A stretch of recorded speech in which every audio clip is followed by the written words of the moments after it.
press record. I'm going to share my screen.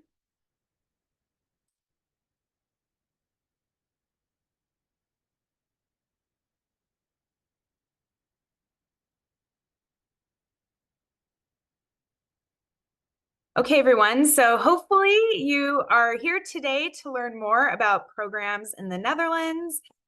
You may have also heard the Netherlands called Holland, or maybe we're confused that it's Dutch, but it's not Denmark. This is the Netherlands. So you've made it to the right spot. Today we're going to talk about some awesome programs that are available to you to study in through all of our program providers.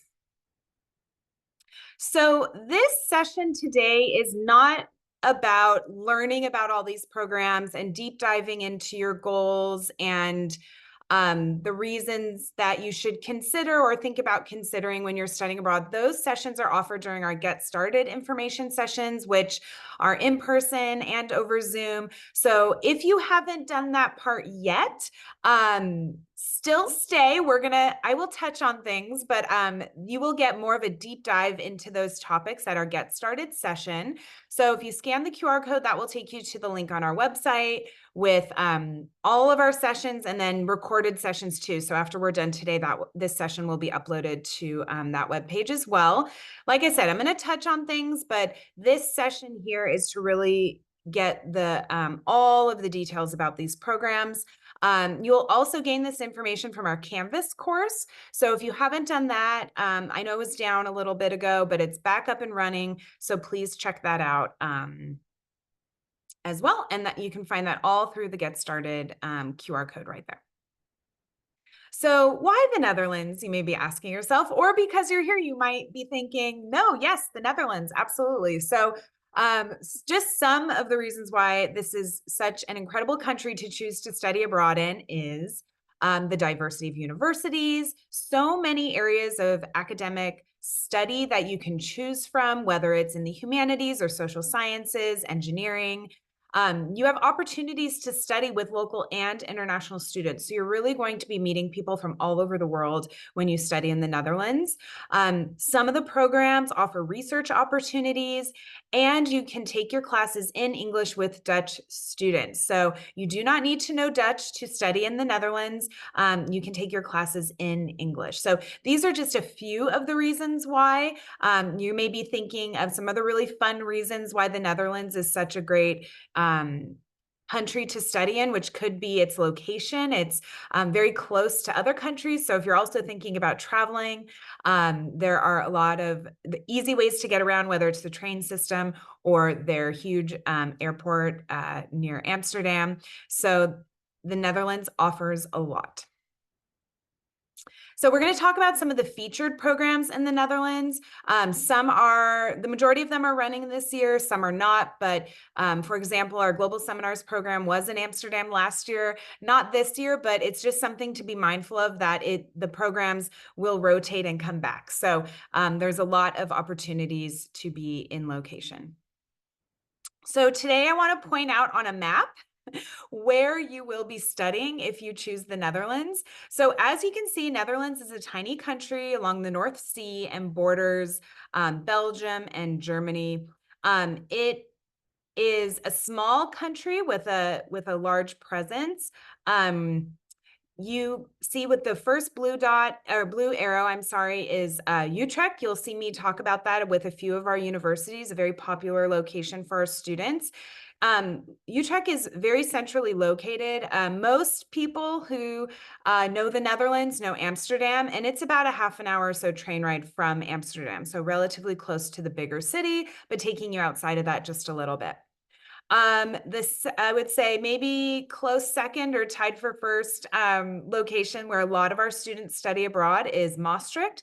As you can see, Maastricht is in this lower, very southern part of the Netherlands and borders Belgium and Germany. I had a student once study abroad at Maastricht and thought it was really fun to describe that they would go on runs in the morning and run to Germany and then run back because it was only like a half an hour away. So in Maastricht, there's a lot of program options as well. And then last but certainly not least, this is the most fun because we're being recorded, and I'm going to try my best to pronounce this as a Dutch person would. I'm going to try my best. When you go to the Netherlands, you're going to be way better than this than me. But it's Wageningen. The G's, you're going to feel it in your throat just a little bit. This program has been around for a few years with UC-EAP and is located also a bit more central near that Arnhem dot over here. So 3 great cities, not a big country. So if you are in Utrecht, you can travel down to Maastricht. It takes a couple of hours. So it's not going to be like, a long journey to travel around the country either. Okay, so we are jumping right into our UC-EAP options. I'm going to talk through them, and then I'm going to open it up to our guests from UC-EAP to add anything I may have missed, elaborate on anything, and add some further details. So this right here, I want to highlight immersion and what that means. So immersion programs are programs where you are studying at the university alongside local and international students. So you are taking classes as you would with students who are studying their full degree. So we see that in Utrecht, and we have that as an option in Maastricht as well. There are 2 options in Utrecht. Remember, that's the city that's centrally located near Amsterdam. We have University College Utrecht, which is also known as UCU, or Utrecht University, which is known as UU. UCU, or University College Utrecht, is a small honors college. I think there's under 1,000 students, very personalized, small knit community. I had a student there years ago who said that her room was just located right above her classroom. So it was very easy to just kind of like roll out of bed and get to class. So there are small classes, small university, but with a wide variety of courses to choose from. There is also a buddy system or a peer system at UCU. So students are paired with somebody at the very beginning of the program. And so you have a go-to person to help you when you're there, guide you, give you advice, tell you the best place to eat, things like that. So it's quite a personalized experience for students who go there. Utrecht University is a larger university through the city. They also offer a wide variety of disciplines to choose from. While they do have the sciences, biology is mostly found in the spring. And you live throughout the city as well. So you're not necessarily just rolling out of bed and getting to class. You will have to travel by bike or train or give yourself enough time to walk and make it to those classes. Also, Utrecht University, you will take your classes in blocks. So you're taking a couple classes at a time and changing about halfway through, I think, to take those other classes. So these are both very popular options for our students.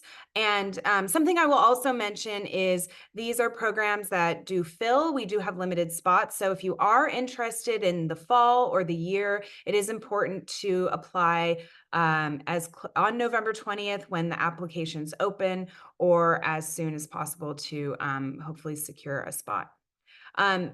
Details about all of these programs, whether it's eligibility requirements, which will vary, course lists, details about the university are all on the UC-EAP website, which has been updated and is very easy to navigate and get around. So definitely check that out after today as well. Moving down to Maastricht, no pun, because it's also at the bottom of the country there. You will have that immersion experience with University College Maastricht and the Business and Economics program. Similar to the universities, you're going to have smaller courses, smaller classes. At Maastricht in particular, their pedagogy is called the problem-based learning method, or PBL. It is seminar style learning, group work, taking a problem, really working on it with one another and presenting. I've had students of all majors participate in the Maastricht programs. In particular, actually, I think this was the same student who would take her jogs to Germany when she would go and exercise because it was so close, was a computer science and engineering major.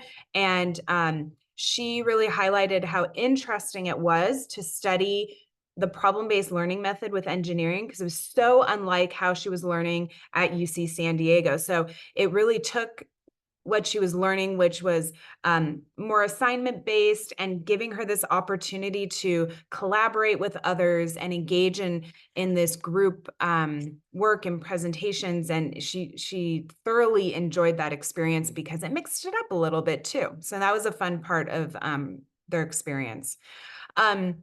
You also see these thematic programs in Maastricht as well. We have the biological science and life sciences program, as well as the psych and neuroscience programs offered different terms. These programs do focus on what their themes are: biology and life science and psych and neuroscience. So when you apply, if you're interested, you must be within those majors to be eligible. These are also programs that are quite popular and do fill up. So if you are interested, you want to be, especially not the spring quarter, those apps will open in the new year, but for fall programs, you want to be there applying on the EAP website November 20th. Those programs also offer research opportunities for our students. So it's a great way to connect with international faculty and work on a project that can only build your resume and give you some really fantastic experience as you move on with your career. And I'm going to say it twice during this presentation. The next university which offers programs throughout the academic year is Wageningen University. Prior to being in partnership with UC EAP, they work directly with UC Davis, which is a big agriculture school. So this program also has a lot of that to offer. It is science and engineering based, strength in environmental science. So if that is your interest, this could be a great option for you. Last but certainly not least is summer. We know we have so many students who are interested in studying abroad over the summer. It allows you to, if you have impacted majors, an opportunity during the year that maybe you don't have other requirements. So Maastricht University in the summer offers a really fantastic option with a great variety of courses. So there's psychology, neuroscience, medical ethics, arts and humanities. So it really touches on a variety for our students, which is quite nice as an option for the summer.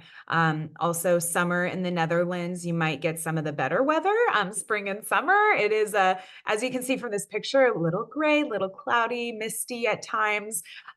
So spring and summer, you do get some really excellent weather when you're there. That was me talking a lot. So I'm actually I'm very grateful to have our EAP colleagues here, and I definitely want to open it up to them to see if there's anything. I'm sure I missed a few things. So if there's anything you would like to add, I'd love to let you share.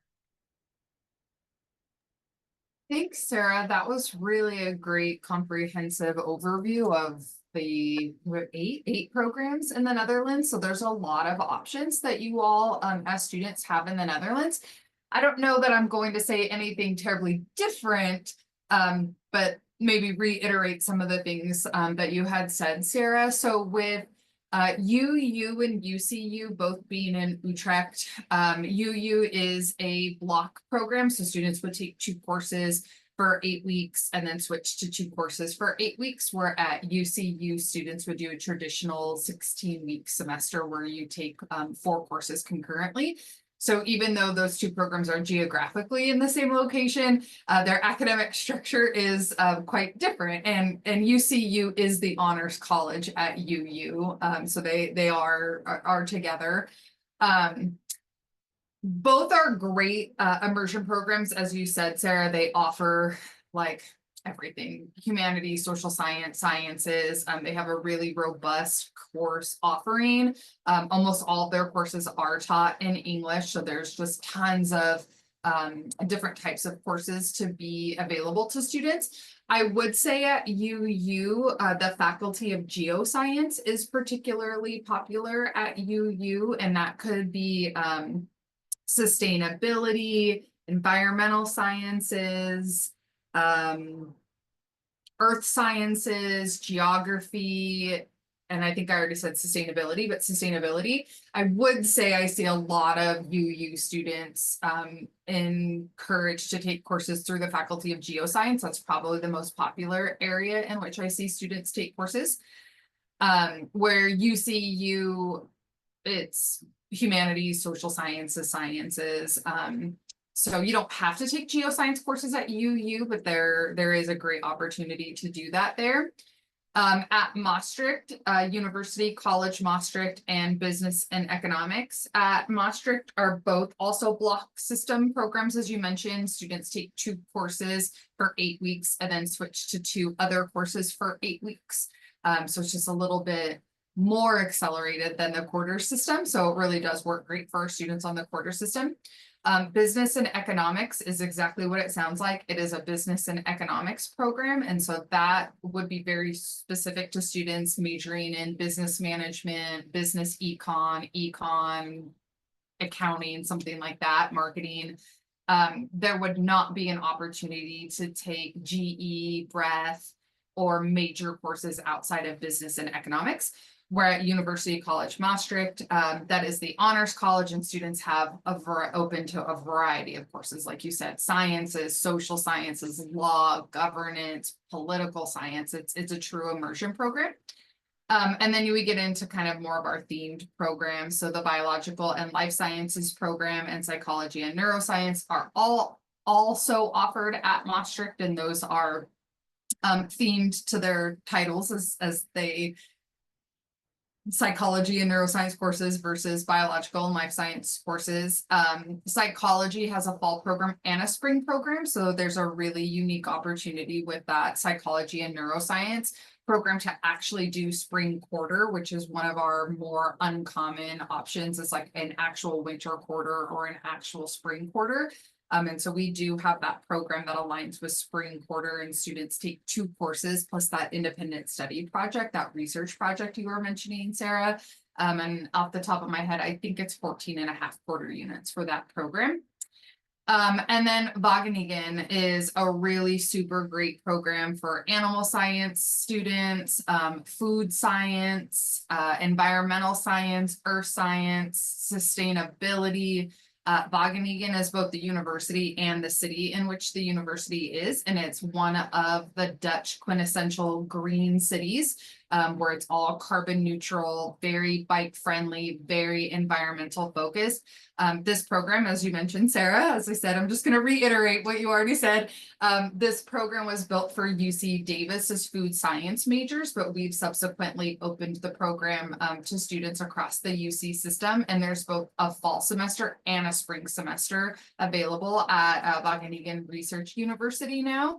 And it's also on the block system. So students take 2 courses for 8 weeks, and then they switch and take 2 courses for 8 weeks. That's how it is in Northern Europe, very block enrollment focused. The only exception to that is UCU, University College Utrecht. So if there's a student who, particularly let's say a transfer student who's gone from 16 weeks and now is experiencing the quarter system, and they're thinking, I like semester better, I don't know that I enjoy the pacing of the quarter system, then like UCU would be a really great program because they're kind of reverting back to that traditional 16-week semester, where students who have always been at the quarter system, they might feel a little bit more comfortable in the block system. And that's not to say there's not a transfer student who's comfortable in the block system. This is just an example to conceptualize how the programs are structured. That's the one outlier in the Netherlands. Every other program is 2 courses for 8 weeks and then 2 more courses for the subsequent 8 weeks. And I will stop there because maybe that sparked some questions, or Evelyn has some pre-departure insights that she might want to share, but I'm happy to answer any academic related question that students might have about our programs in the Netherlands.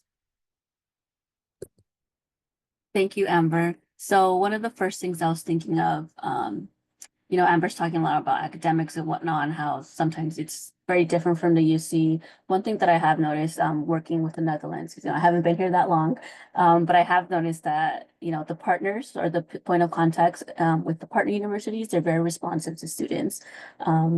I feel like whenever they have a question, you know, I reach out to them, they answer, or I even tell current students that are current applicants to the program saying, hey, like, we can go ahead and reach out to so-and-so, and, you know, they tend to hear back. It's very good. I think it's very responsive because apart from the UC EAP staff and your campus staff reminding you like, hey, like this is due, or like here are their instructions and whatnot. Like if anything's confusing or you have a unique case, then it's okay to reach out to the partner. And I think I really like that. Particularly with the ones I know Sarah mentioned that the biological ones and the psychology programs that they do tend to fill quickly. But being like a smaller cohort and whatnot, there is like a little bit more individualized attention in that regard. And I think it's like, I think it's very nice. One thing I do remember, Amber, I don't know if like it's important to mention now, but the fact that how it might be a little bit more difficult for students just because they have to arrange like early exit. Like there's a little bit of overlap with that semester. So I don't know if you want to Somebody mention just that. asked a question Okay. about that in the chat. I was like, oh, that's such a great question. We're currently prepping for spring, so early exit wasn't at the forefront of my brain thinking about spring. But you all are correct. Hopefully my audio is catching up here. I think I had a little delay. So at UU, the fall semester does traditionally run into January.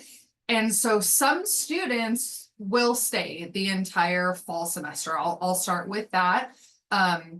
We do allow students to remain on site through the entire fall semester. Usually a student only does that when they are graduating. So like the fall semester would be their final term, or they're doing back-to-back programs. So I will just start and say, if you want to stay the full till January, we can make that happen. And let me add to the chat really quickly what that enrollment looks like. Then when students are wanting to engage with UU, but they need to be back at their home campus for the spring semester, they will arrange what's called early exit version of their block 2 courses. So remember, this is a block program. So block 1, you'll take 2 courses for 8 weeks, and then you'll move into block 2 and you'll take 2 courses for 8 weeks. So when you register for your block 2 courses, we would provide you, actually both UC EAP and UU provide you with a list of courses that can support early exit final arrangements that allow students to return to their home UC campus prior to Christmas. So the first step would be to only be selecting courses that can accommodate early exit arrangements, but that's like almost all of them. So that's not really that big of a deal, but there are some Faculty of Geoscience courses, for example, that might not be able to accommodate early exit. So that's our first step.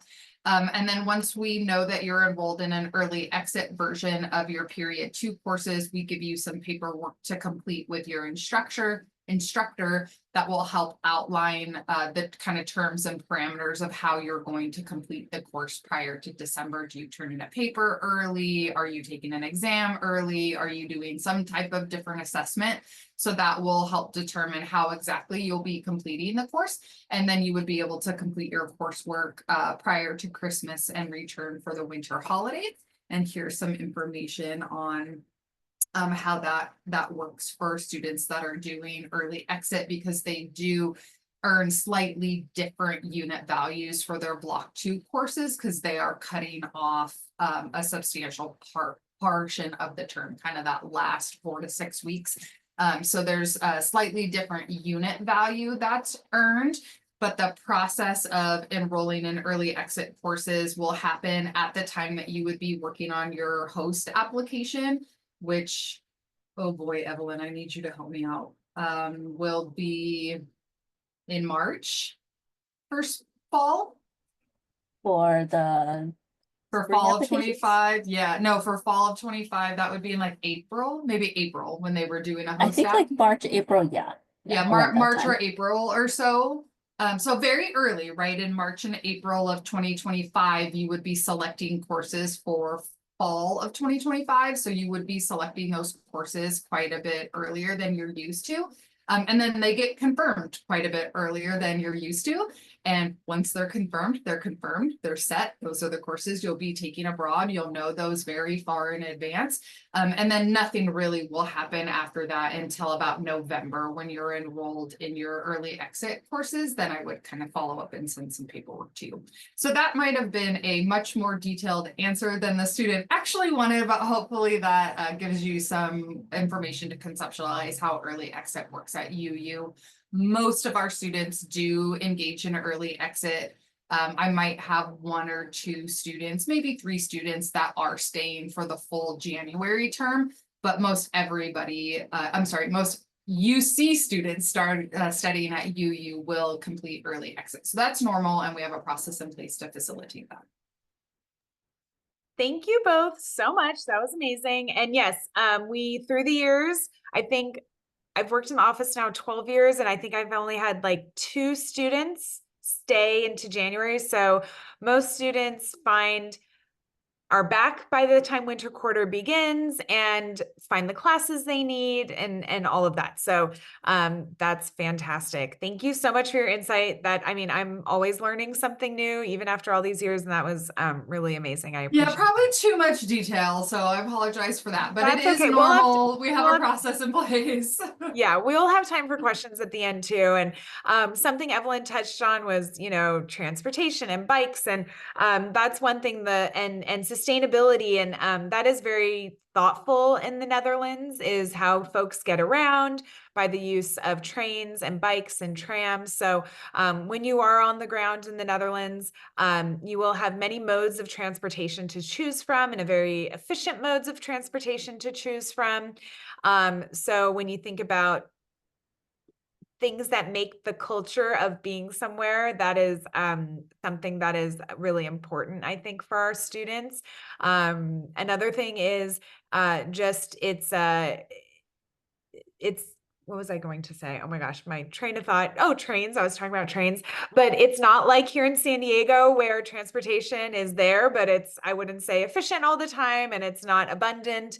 It is there. So getting around is, you don't need a car. You also do not need to bring a bike with you. This is something that the wonderful team of people who will be supporting you, as Evelyn mentioned, will help walk you through when you are in the Netherlands. So don't worry about bringing a bike. There are plenty there, so you can get fit for the right one.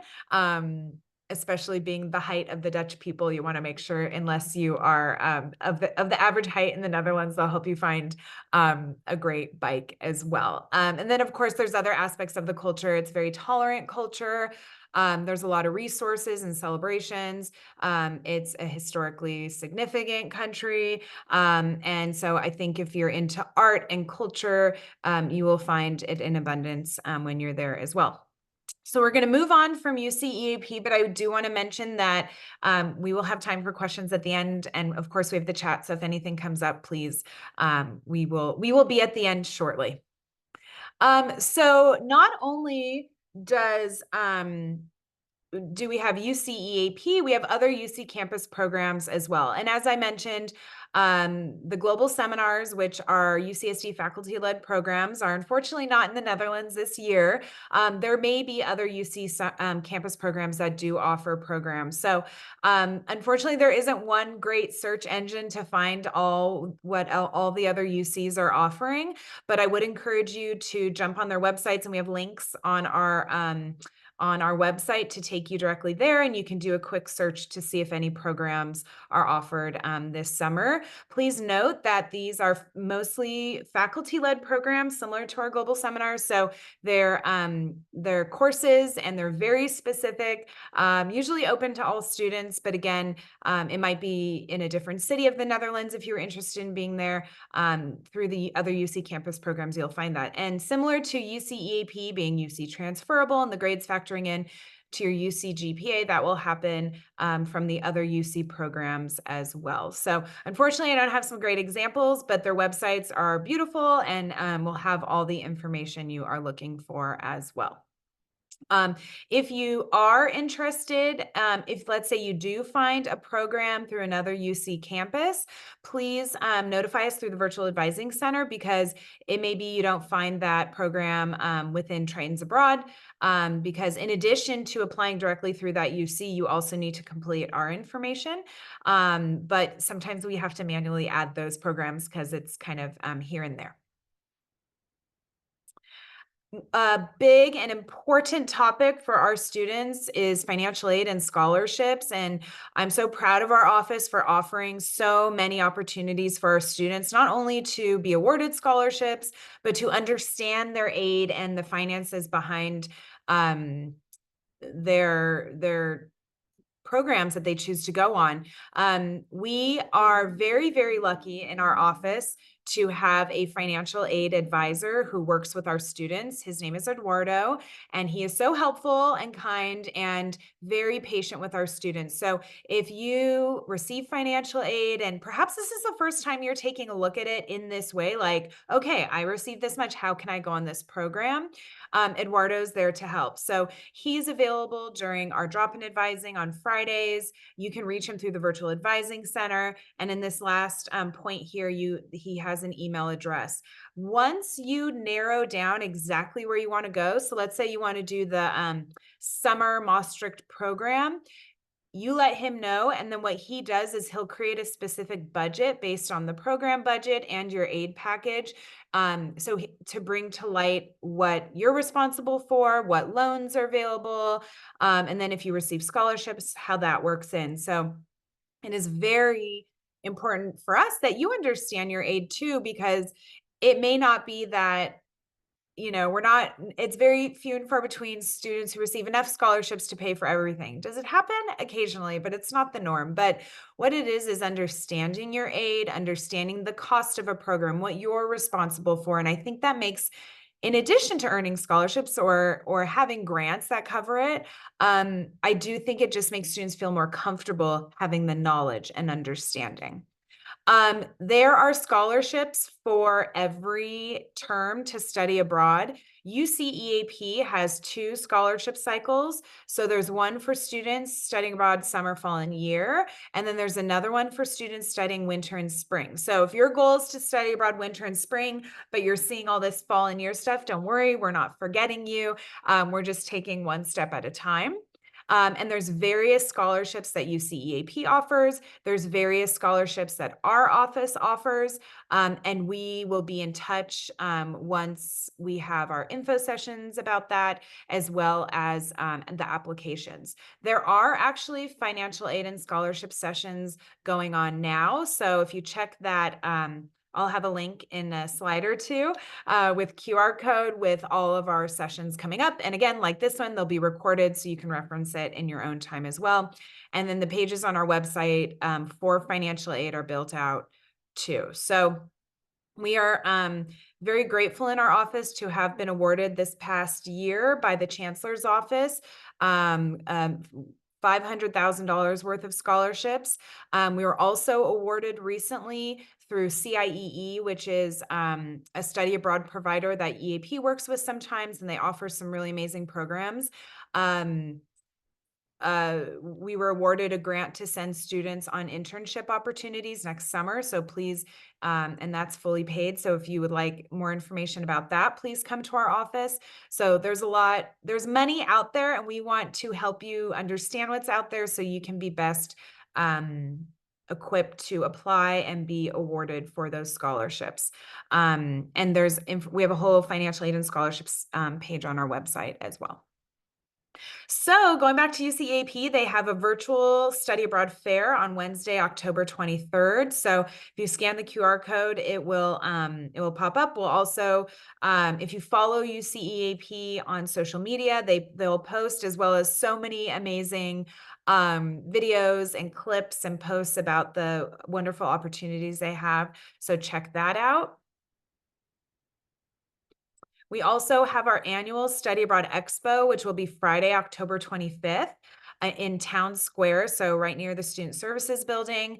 Please register at this QR code here. We will have Our study abroad office will have information tables, financial aid and scholarships, Fulbright. We will have information from global seminars, as well as UCEAP will be there with a table too, as well as our global exchange program. So Expo is a wonderful way to talk to a lot of us at once and see what we have to offer. And we'll probably have treats and stuff too. So I hope you'll join us. And we also have, this is what I referenced before, we have so many sessions still upcoming. So this is just one of many. We are presenting on many different programs and countries and opportunities there are to study abroad. We will help you find the program that is right for you. So again, another QR code, very in vogue right now, to go to our events calendar, and you can set up reminders or whatnot so you're prepared and can save the date. So what's next, right? So maybe you're set on the Netherlands, or maybe you're considering it, and that's why you're here today. So please continue to research your study abroad options.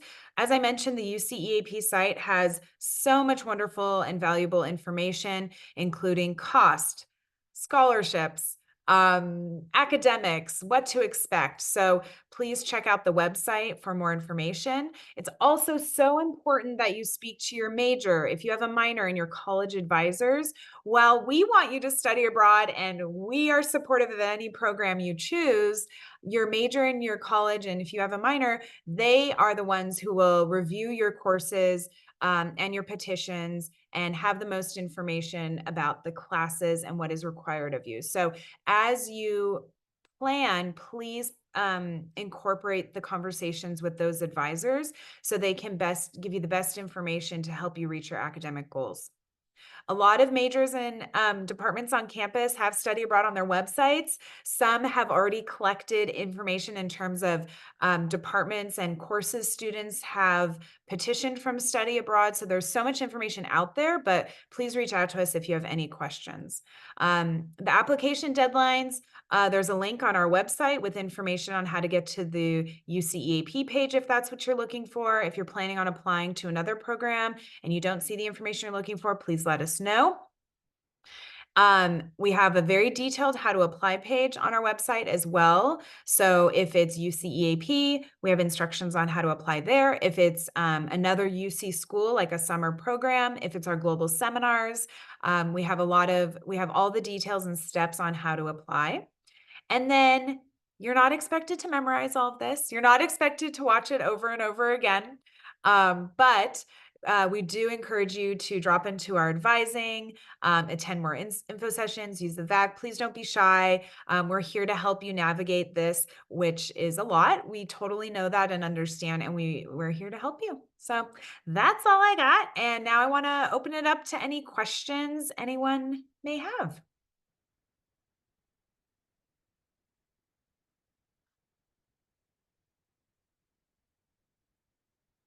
Any questions, but somebody may be typing one. Yeah. I did want to share that you were mentioning with the biological and life sciences and psychology and neuroscience programs. Those, I mean, obviously are great programs for students who are life sciences and or psych majors. The other really great thing about those programs is although they are immersion light programs, I do have syllabi for most of the courses that are available on those programs. And that can be really helpful to students taking major level courses, which is what those programs are designed for, to take upper division major level courses in psychology, neuroscience, life sciences. But then sometimes students say, well, I'm a bio major and I need this specific credit, and I don't know if this course is going to satisfy my requirement. And a lot of times with immersion programs for students, it's very difficult for us to get that information in advance, since these are programs that might have 60,000 students. If we think about the size of UCLA or something, they're just very large institutions. But these programs at Maastricht, the biological and life sciences program, and the psychology and neuroscience program, we do have most course manuals or syllabi for the courses, which allow students to facilitate those conversations about major credit prior to departure, which is very powerful. So science majors, psychology, cognitive science majors, those could be two very good programs for you to look into if you feel like you need a little bit more security or confirmation about having specific course requirements fulfilled with your time abroad. That is one of the reasons that a student might look towards those two programs. Certainly not the only reason, but yeah, and I want to throw in there too, the biology department at UCSD and the cognitive science department at UCSD, where we send a lot of students on those two programs you mentioned, keep in-house and public posted on their websites charts of courses students have petitioned from those programs plus many others, how it has fulfilled certain requirements, and if it hasn't, they mark that it hasn't. So these cognitive science has a Google spreadsheet that they use, and it's on their website, and biology has more of an interactive one on their site, and they list everything that's petitioned by students. If it's been approved, I think it's good for a couple years. They mention that, they say which requirements fulfilled. So we love that. They're an example. So it's a great compliment to the programs you mentioned, is that for UCSD students, a lot of the mystery can be eliminated because the departments have been so supportive with that information. Yes. AI, I think that was an AI grant, so awesome. For UU, somebody had asked for the course catalog, how do I search for courses at UU? So I dropped that into the chat. It is completely different than UCU, so please don't make an assumption that you can look the same place for UU and UCU courses. So this is specific to UU. And it is centralized in the sense that when you get there, it's going to say courses for exchange students. And then you're going to scroll down and there's going to be a list of different faculties. So at UU, students can take courses from the Faculty of Geosciences, Humanities, Law, Econ, and Governance, Sciences, and then Social Sciences. There are a few Faculty of Medicine that are called Biomedical Sciences, but for the most part, you're not going to be taking courses from the Faculty of Medicine or Veterinary Medicine or those honors colleges. So it's really those 5 faculties that I mentioned. And then with each faculty, if I were to click on geoscience versus sciences, the courses are going to be listed in a completely different visual format. So you'll just have to do a little clicking and searching and looking and going back and re-clicking, troubleshooting just to navigate the fact that each faculty at UU is going to be listing their course offerings just slightly different. And then the Faculty of Geoscience, like I said, with UU, certainly not the only place you can take courses, but it is very popular. I would say most every UU student seems to be taking some geoscience courses. That's awesome to know about the geosciences there. My dog has decided to start barking very loudly at this moment. So unless, are there any other questions that we can answer for you all?